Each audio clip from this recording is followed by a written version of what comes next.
guys, welcome to another episode of Nurses Off Duty Podcast. As you can see, we're in one place. Yes! It's very temporary because she's going to be back on the road very soon in a couple of days. So before we start anything, I want to say thank you to our subscribers. We're growing. We continue to grow. I mean, every day that I look on the website, Addie, I see another subscriber. So I just want to implore everybody out there who is watching and not a subscriber, please go ahead, subscribe, like our channel and share our videos, please, so we can continue to grow and give you some wonderful content. And as you can see, we're growing, we're getting better equipments daily. And so this is all for you guys. Well, we're loving what we do. So it's for us first, and then you guys are going to enjoy it along with us. So anyway, my name is Angie. Welcome again to this our podcast. And this is Addie. And so what is the discussion tonight, Addie? I'm going to revisit some of the topics that we've talked about in the past, based on what's happening currently in our lives and why I'm back. Yeah. And to share with you. So we're going to talk about, again, we're going to revisit the Haitian and Jamaican and discussion culture that we talked about. We're also going to talk a little bit about travel nursing, just to share with you some of the experience I've had since I've been gone. Some good, some not so good. So I want to just share that with you guys, so you guys know what's been going on in our lives. Yeah, and also to just like you said, do a summary of the stuff that we already spoke about, just to summarize all of that. But also this, I believe today, where you guys are going to get to know a little bit more about us. You know, we can, touch on some personal aspect, how we came here, how, so we can dive into that too. So it's just a wrap up and just, because I know our channel is growing. And so before it gets, well, we know it's going to get big. We're hoping, right? So before it reach to a level, we want to be more personal so you guys can get to know us, and please, like I said, subscribe. So what are we going to talk about first? We can talk about why I'm back. Okay. Okay. Yeah, you can dive into that, why you're back. Yes. So my younger sister, who is the person that we're going to interview eventually, she's the first year nursing student. Yeah. She recently early this week married her fiance, who was of Jamaican descent. Yeah. So we had a mixed wedding. Blended family. Oh my God, this wedding. We're gonna add a little clip of the wedding. Yeah. So I came home. I was a bridesmaid, which I didn't want to do, but my little sister insisted that all her sisters be a bridesmaid. So, yeah, it was beautiful. Oh, it was a beautiful wedding. So if you are jaded about love and this wedding was... It was. Because, guys, I was telling Addie that this is and I'm thinking about it. And this is the first wedding that I've attended, and you could feel the love in the room. I mean, I've gone to weddings and I see the groom and bride up there exchanging vows, and I'm like, okay, I'm hungry. When is the reception? You know what I mean? But this one, it's like you didn't want the actual wedding and the vow exchange to end. You felt that way too? Yes, and guys, this one here, oh my God. I look over, she was boo-hooing through the whole thing. You saw us crying the whole time? Yes. I didn't think anybody noticed. No, when every one of you guys, I looked over and everybody was crying. It was one of the most, not one of, it was the most beautiful wedding that I have ever attended. I felt it. And to think about it, like, these two met over 10 years ago. And it just been... He has become a brother to us over the 10 years that we've known him. I didn't even know they've been together for 10 years. 10 years. Wow. And they got engaged and they 5 years ago. Oh, wow. And the whole family kept saying, okay, when is this wedding happening? When is this wedding Nothing happening? before it's time. And they would be like, we're good. They bought a house together. They've been living, they both have seen each other grow. We like, okay, what's good? When is the baby's coming? Because we're like, okay, if you guys are not going to get married, you guys are already a union. You guys are living together. You guys are I am happy they're not listening to you guys. I am happy that they're living their own life the way how they wanted to live it. and it was beautiful. Yes, I agree with that. Like, Yeah. and what was so beautiful about it is about 4 months ago, we got a family group chat, and she's like, okay, this is our date, which was 3/23/23. We're like, what? This is not enough time. What do you mean? You talking about next year? They're like, no. So we had 4 months to get this wedding together. Yeah. And when I tell you the stress, but you know, it's one thing about my sister, which is she's my baby sister. We're like 13 years apart, and she's a twin. You guys are gonna meet both of them. And when I tell you, she's one person that she's not in social media. She's extremely private, and the thought of all this would scare her. But they made it happen. You know what? And I think she would make a good YouTuber. Yes, but she's not gonna. She's full of personality. She's gorgeous. She's full of life. Both, matter of fact, her and her husband now, and I have to show you some pictures. This man yesterday, I'll show you pictures. We're in the family group chat. This is him. How y'all doing? Y'all okay? Oh, he showed his ring off? He's like, man, what's going on? We were like, I have at least 20 pictures of him just he's that funny. His ring. When I tell you, two people who are so well matched. Together. Like, when I mean perfectly matched, like they balance each other, and when he's being neurotic, she'd be like, hey, relax. And it's vice versa. They motivate each other, and it's a beautiful union. And the most important thing to us is, to me as the oldest sister, it is something you guys will know about me and my family. My biological father died when I was about 5 years old, and my mother remarried and had 3 kids with my stepfather. So the 3 of them are the youngest. And she's a twin. She's 5 minutes older than the youngest one. And to me, in our lives, and to me personally, if I could find a man in my life that is the half of my stepfather, I would be a lucky woman in this world. This man is incredible. The things, and we'll eventually talk about how he took care of us. I've never felt like a stepdaughter. Till today, he doesn't talk about my stepchildren. He said my girls. He talked about his girls. And not only was he took care of us, he also took care of my mother's niece as his own. So as you can see, this man is one of a kind. Yeah. And when I tell you, when I look at my sister's relationship with her husband now, she's found somebody in my father's with some of the qualities. Good qualities. Great qualities that my dad has. And she's a lucky woman, and I know without a doubt their marriage will be successful. Yeah. And their marriage will be also successful because there is so much people rooting for the success of this marriage. Both families. And we come together. Oh my God. Yes. Since the beginning. Yeah. And when I tell not to cut you, Addie, but that's one of my takeaway from that wedding. Because you know how me nosy. Yeah, you nosy. And I'm looking around to see, because I'm like trying to look and trying to gauge the faces and see how people are feeling. And let me tell you something.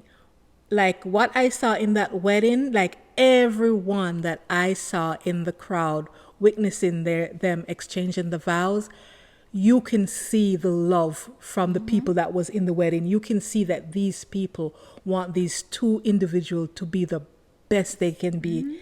Yes, and me? And it's like, I've never seen that. I mean, to know her husband he is a personality on his own. True. And he knows everybody. He's friendly with everybody. He's a people person. And my sister's a bit more reserved. But if she's in your circle and you've brought her in, you want to love her. You're going to love her. You're going to treat her like your own. And to me, they're going to be very successful in their marriage. And the most important thing, like I said, is our family dynamics, which is beautiful. Yeah. His family, even his grandmother at the wedding pulled me aside.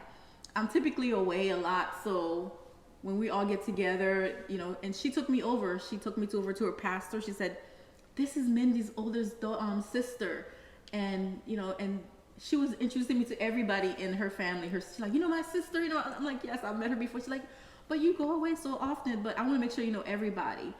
And she pulled me aside. She said, "Let me tell you something. I love your family. I love you girls. You girls are really special. And when I tell you, we feel the same about them." And Jamie, you weren't there yet. When we were in the bridal suite, she gave a toast, and that's her husband's only sibling. And she said, "I had always asked my mother for a sister." Aww. But my mother didn't give me a sister, but my brother gave me a sister. And oh my God, we all started crying because it's true. They went through so many things together. At one point, you know, when she moved out, she stayed with them for a little bit. They went to nursing school together. So they've been building a bond together where she feels like she now has a sister. And what else can you ask for? No, it's true. Family? It's true. You know, it's true. I felt like me going to that wedding was a blessing for me. Because like to witness that, it can only be a blessing for me. You know what I mean? And I'm a happy big sister because when I tell you, you want that for your siblings, you know? Yeah. You want to see her happy. You want to see her have the person that she's going to live her life. And they've been doing it. And you know, on their own terms, you know, they didn't allow us to pressure them into getting married sooner. I'm like, what is the holdup? Nope. You know, and they did it on their own time, you know? Yeah, I think COVID kind of happened again, you know, and True. She was in school. And I like the fact that she finished her degree. She started, you know, working. And I was hoping they would give us a few more months so I can lose some weight for that. But I just had to show up as is. As is, honey. As is, I know, and so that's the reason why she's here she's home, I should say. So, but let's talk a little bit, Addie, about your assignment because something has changed, and so we can dive into that too. You know what happened? Okay, so originally, I think when we did the last podcast, when I was in an Airbnb, I was in one city. Although I wanted you guys, California, right? That's where you're. California. Okay. So I want you guys to be part of my journey, but again, as for some safety reason, I cannot, you know, give you exactly my location and where I'm at because you can understand that. So anybody could, yeah. I was in one part of the state, which was where my original assignment was. Not within 2 weeks of the assignment, I got a message from my recruiter, and she was calling me frantically, like, and texting me, and I was like, "What's going on?" I was at work, so I stepped away. And she couldn't stop apologizing. Like, "Oh my God, we need to talk. We just got a notification that they are canceling like over 168 assignments right now between two sister hospitals in the area where I was at." Okay. So I hope, you know, thankfully I have a good recruiter. So she was like, "What do you want to do?" And she kept apologizing to me. She said, I'm batting for you right now. I'm advocating with you with my managers and everybody that's above me because I don't want this to happen to you. I'm going to find you something with the equal pay. Even if I have to give you bonus, this and this and that to get it to where, you know, it's at least close to what you're making. And we're going to find you something right away. So of course, first I was like upset because I did find a nice place I was staying. I know. And it was very reasonable. Uncomfortably, you told me. I was very, you know, like I said, the Airbnb I was sharing it with a couple nurses, and we got along so well. So I wanted to stay. But not to cut you, but those nurses was also working at the hospital that you were working. One of the two hospitals, between the two hospitals, the sister hospital. Okay. One of us was working days. I think the two of us were working nights. Okay. So, but they have been there for maybe 10 weeks by now. They were there before. Okay. So I was just coming in to get this news, and I was upset because I'm like, I just got here. I just got settled. I got situated. Now you got to find me someplace else to go. And unfortunately, I'm somewhere where the cost of living is even higher than where I was at. That's true. California is high. Yeah, but the place where I was so much cheaper, you know. Yeah. So what can you do? You go, you know, as a traveler, you pick up, and I'm already on the West Coast, and I said, okay, let me just find something. So we found something, and that's where. But be mindful if you're traveling. For example, I had to pay, although I was not there for a full month, I had to actually pay my Airbnb for a full month. Oof. And then pay for another where I was, the new location, as you can see. So It's like they lock you into a contract with your original. Okay. but my host could have, you know, maybe make it harder for me, but she just charge me for a full month. And because I originally said I was going to be there for, let's say 3 months. So she just said, okay, unfortunately, the minimum requirement to stay here is 30 days. So she charged me for 30 days. Okay. You know, but also, like I always said, traveling is when you travel, you have to be where you're comfortable.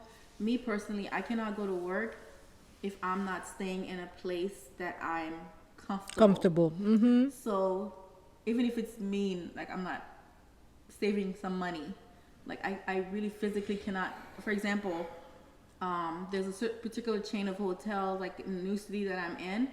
So I always try to get somewhere close to the hospital when I first arrive to know what the area is and feel safe, because you got to do your homework. So I booked a hospital that's not a hotel that's not too far from the hospital where I'm working. And then when I started doing the numbers, it wasn't in my favor to stay there for a long term. So I tried to go stay. I made a reservation to go stay in another hotel. So I already packed all my stuff, and I have everything in the car. I'm like, I'm going to this hotel. But first thing I always do when I get to a hotel, I said, I want to see the room. So I got to go see the room. Even initially from the outside, I'm like, no. So I said, okay, but Addie, you need to save money. Mm-hmm. So you gotta do this.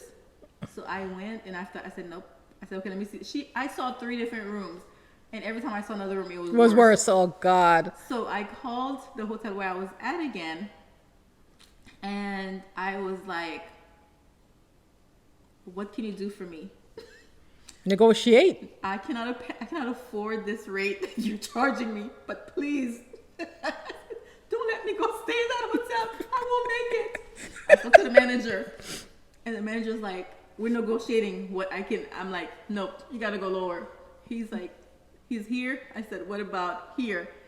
And finally I said, I'm coming. I didn't even care at this point. I said, I'm coming. But I said a number, and I met that number, and I was coming to pay that number.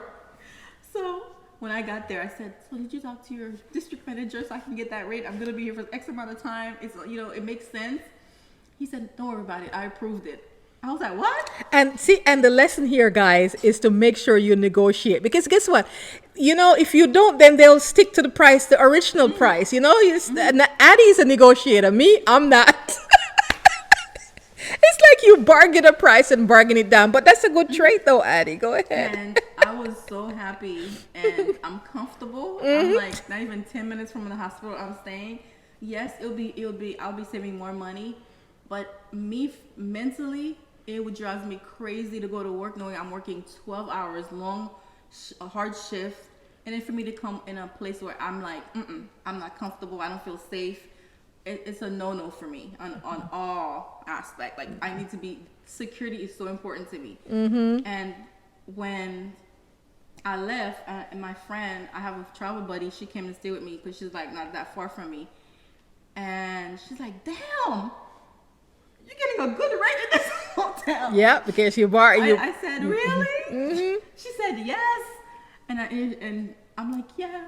I said, you have to learn how to try to negotiate. And after I leave, I will mention the hotel, and I will give the manager a great recommendation letter, a great, even the security guard there was helpful. Like the other day, I didn't even have money to do my laundry because they don't have, I usually use my card for everything. And he just gave me the money. I was like, oh my God, I already have my clothes in the dryer, and it's in the middle of the night. And he gave me the money.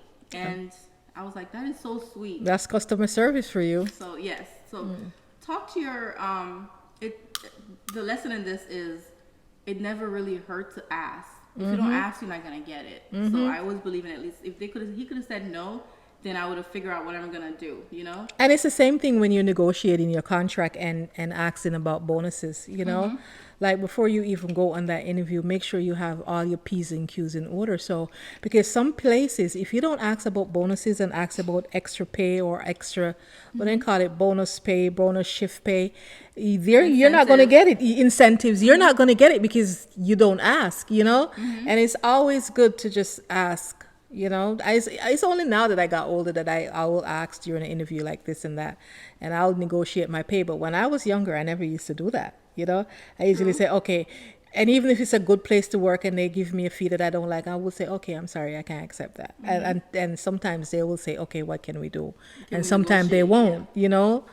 But it's always good to negotiate, yeah. Guys, we're going to be answering some, because we had some questions in some of the comments, and so we're going to be, giving our feedback and answering them. So read the first comment, Addie. This is a comment that Mercy made a day ago, and we just saw it, so we're going to address the issue. This comment, she says, "Thank you, ladies. I'm a 40-year-old mom of 5 living in Nigeria. I have a lot of passion for nursing, but I don't even know how to start. So what would you recommend to her?" Oh my God, she lives in Nigeria? But we don't know what the curriculum requirements for nursing in Nigeria is. I think the best place for her to start is research the schools in her area, right? And she would have to know accessibility. How is she going to get there? What time is the program going to start? If it's a day program, a night program. You understand me? And I don't know about Nigeria. Well, but I think you're going too far ahead. I think really? Yes, because she's a mom of 5. Okay. And she don't know how to start. She doesn't know how to start the program. Start is research. Research is one, but 2, okay, does she have the means to pay for the school? I think that will come with research too, because while you're researching the school, Addie, right? And you're going to do location, time of program, cost of program, and then within that research, you're going to see if possibly the program can probably give you help, or you can probably get some other benefits. What do you call them? Scholarships. If you can get some other scholarship to enter into that program, if that's available in your country. Exactly. Not every country offers that. Yeah, that's a tough answer. That's a tough question to answer.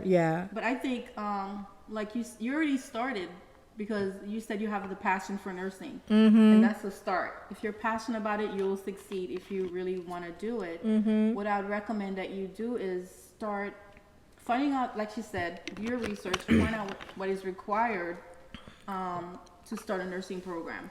Then start your prerequisites, which we call our prerequisites, like our science classes, or it could be your basic English classes, your math, and your science classes. Every program has a prerequisite list. Follow that list. Even if you have 5 children, if you could do, I'm not sure, like I said, we're not really familiar with the school system in Nigeria, but if you can do some of your prerequisite online while you're at home with the kids, that will save you some money and some time of traveling time. So even if it means taking 1 classes per semester, one step at a time, and you already have the most important requirement to us, what I think is your passion for nursing. Passionate about nursing, you will get there. So just take 1 class at a time. First, start with, like she said, research your school system. Yeah. If you have to pay out of pocket, and family support, like if with 5 kids, you're gonna need that support. Yep. You're definitely gonna need support. I don't know about your marriage. Did she say she was single? I can't remember if she was single, but Addie, one of the great aspects to this too, and I found that very helpful when I was, trying to get into nursing school, was I had like a little book, where I was doing my research, but I was also keeping track of my research, and when I see it on paper, I can compare and contrast what program will be better for me, what program is more affordable to me, And also read, also guys, one of the greatest thing is to also read, what do you call it, past student, what do you call, Posts. yes, yes, I mean, it's Reviews of the reviews, that's the it, program. past student reviews, and just see the dynamic of how the students speak about the program, because some, I mean, not everybody's going to have the same experience. Yes, and I can come and make a review and say, oh, the school was terrible, blah blah blah, but maybe that's because I didn't study, and versus Addie,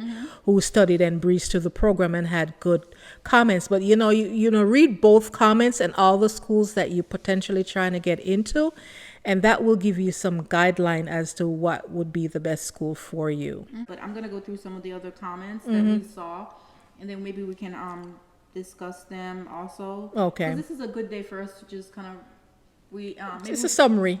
of but we can talk about a little bit more about ourselves, and We're going to get there. some of the other comments, So Yeah. this person, Dupe Faye said, "Ladies, great discussion. This issue is across all Black nation. It is a testimony of your friendship to have this brutal honesty of a conversation. It is the colonial and slavery impact. God help us." So it's true. I have a friend of who's Kenyan, and she said, "I love the discussion that you guys had, but I would turn away from, like, I would watch it, but it would really be impactful to me because I'm not Haitian or I'm not Jamaican."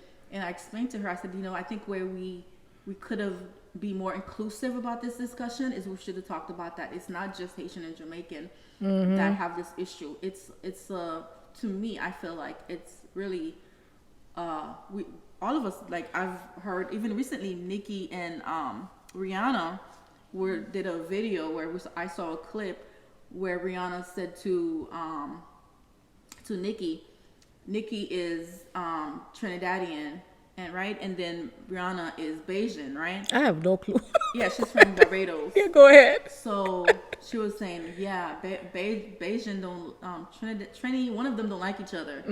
If we cross the line in the ocean. Yeah. And it's true. Like you'll have besides Dominican and Haitian, we know what's been going there. Yeah. What's been happening in the DR against Haitians, the racism, the blatant abuse. Yeah. Colorism. But not to cut you, but I think when we did our discussion, we could have only spoke about our nation and our personal experiences, and that was what that video was about, our personal experience and that particular issue. Yeah, that's how we saw it. We said, this was impactful, and we could relate because we could relate. Yeah, that was why we wanted to talk about it that way, because we feel like, wait a minute, that's not our immediate experience that we have. I don't know if it's because we're in South Florida. There is so many, like example, the wedding we just went to.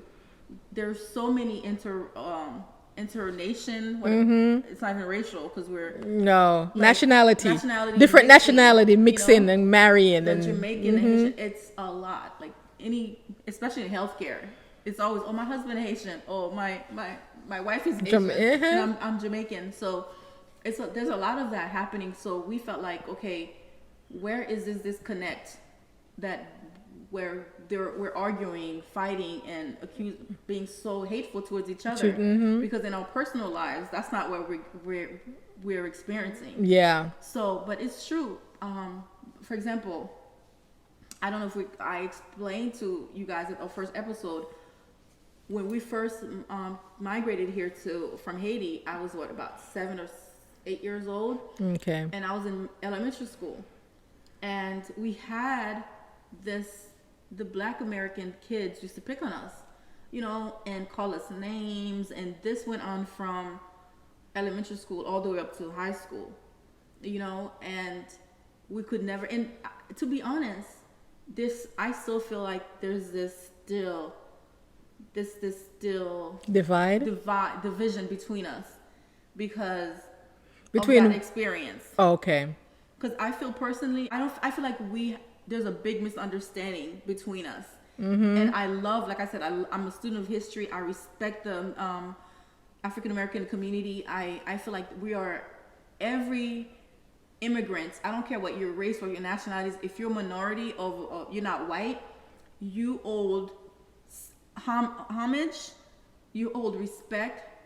Your being here is due to the civil rights movement. You're being here and accepted, and your success, your family, you should have no reason to look down upon a Black American. I respect them, and I think like they have done a lot for immigrants of color in this country, and their struggle is our struggle. But I said personally because sometimes that's the experience we had, and I always ask them like, why are they picking on us? Like, why isn't it the white kids that picked on us? We're the same. I look just like you. You know, we're so that's one reason, and that's one example for me I can talk about. And also, like, I remember when I was in 7th grade, I had a little girl that we used to ride the bus together, and she told me, she's like, why do you keep telling people you're Haitian? You don't sound Haitian. Just tell them you're American. To make it easier. And I said, why? I'm Haitian.